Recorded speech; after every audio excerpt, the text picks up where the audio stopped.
I've got mail, or rather, you've got mail. Everyone likes getting mail during the holidays.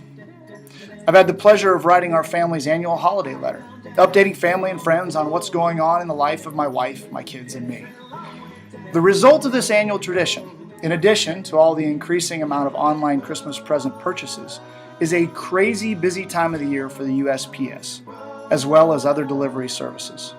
In fact, while watching the Today Show, I learned that December 18th may in fact be the most significant mail date of this year. To be fair, I believe everyone likes to get mail, particularly personalized mail, regardless of the holiday. I still look forward to checking my mailbox every day, but maybe I'm old-fashioned. I did just turn 40. Fewer bills, statements, cards, letters in the mailbox compared to 10 years ago. Personally, I don't get the handwritten card from my mom like I did when I was in college. Come on, Mom. She emails or texts, which I appreciate, but they still don't have the same effect. Think about it. Last time you received something handwritten in the mail. Felt good, right? So after checking with a colleague and Doane College alumnus at the USPS, I'm told that mail volumes have actually declined considerably over the last decade. First-class mail, so let's go bills, statements, letters, and payments, have been significantly impacted by online options. So as a result, the USPS delivered 35% less first-class mail in 2013 than they did back in 2004. While the rate of decline has slowed in the last 2 years, only 5% and a 4% drop in the last 2 years respectively, the first 2 quarters of 2014 shows that trend will continue. But what about standard A mail, affectionately known as junk mail? Truth be told, that junk mail has actually increased slightly in the last year and is down only marginally from back in 24.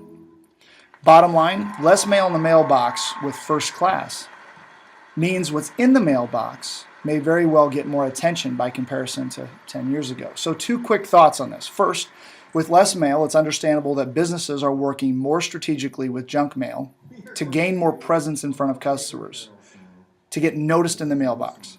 Second, I believe the value of a personal note in the mailbox has more impact today than it did 15 years ago. I contend that the plight of that first-class mail has actually made the mailbox more relevant. In higher education enrollment management, communication with prospective students is paramount and ever more challenging to actually coordinate. For example, response rates to our mail pieces are abysmal. The elimination of landlines has even made it more challenging just to connect with prospective students.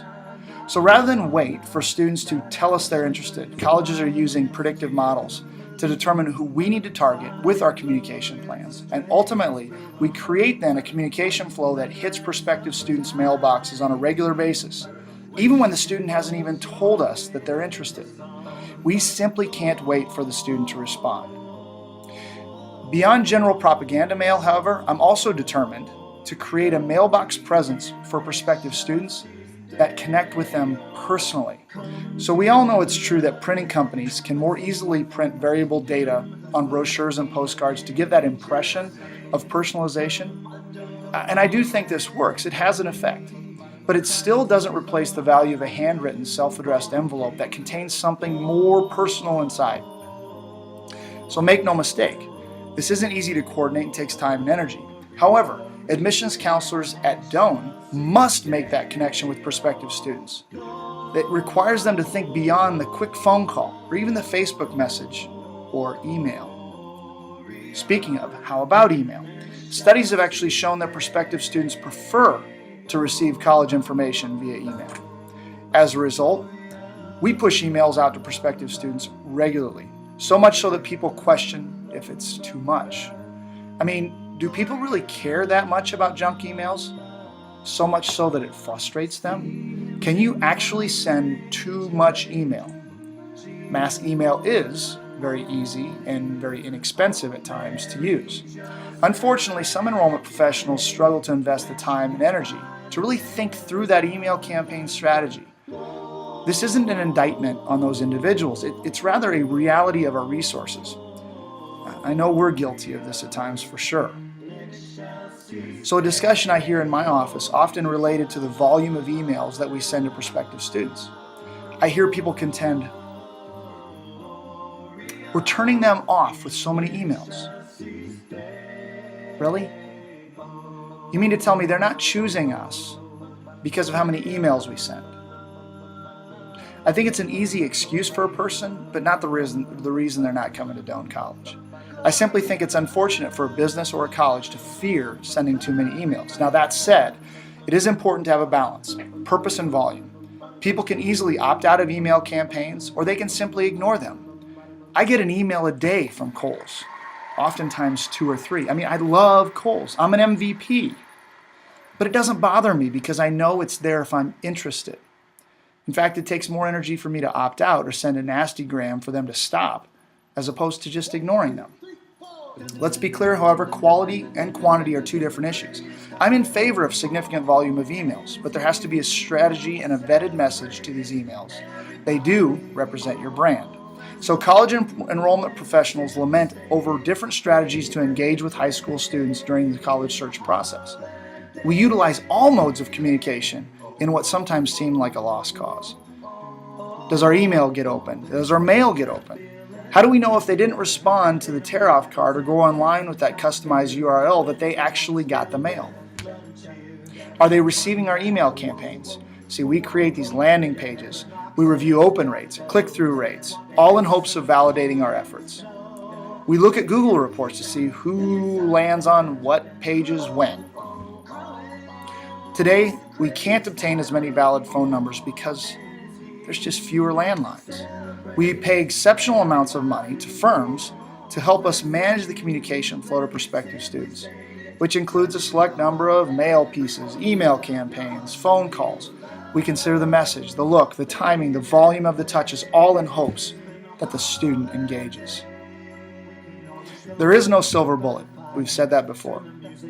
But moving all online and eliminating a mailbox strategy is a sure death, in my opinion. Take advantage of the mailbox today. It's not nearly as cramped as it once was. Get your college into the conversation by making sure your brand lands on the dining room table or the counter at the end of the day, preferably at the top of the pile. So I leave you with just a few quick pieces of advice. 1, the mailbox still matters. 2, a handwritten, self-addressed envelope is effective. And 3, be aggressive with your emails, but give thought to your message and subject lines for best response rates. Top of the mind awareness is the name of the game. Be there when they're ready for you. I mean, can you dedicate a person to manage this activity and report on successes and failures? So, 3 quick pieces of advice there. Enrollment professionals, may your admit rates be reasonable and your deposits plentiful this time of year. Enjoy reading that holiday mail, everybody. Happy holidays. Oh, I gotta get through this one. Oh, this is a good one. See you, everybody.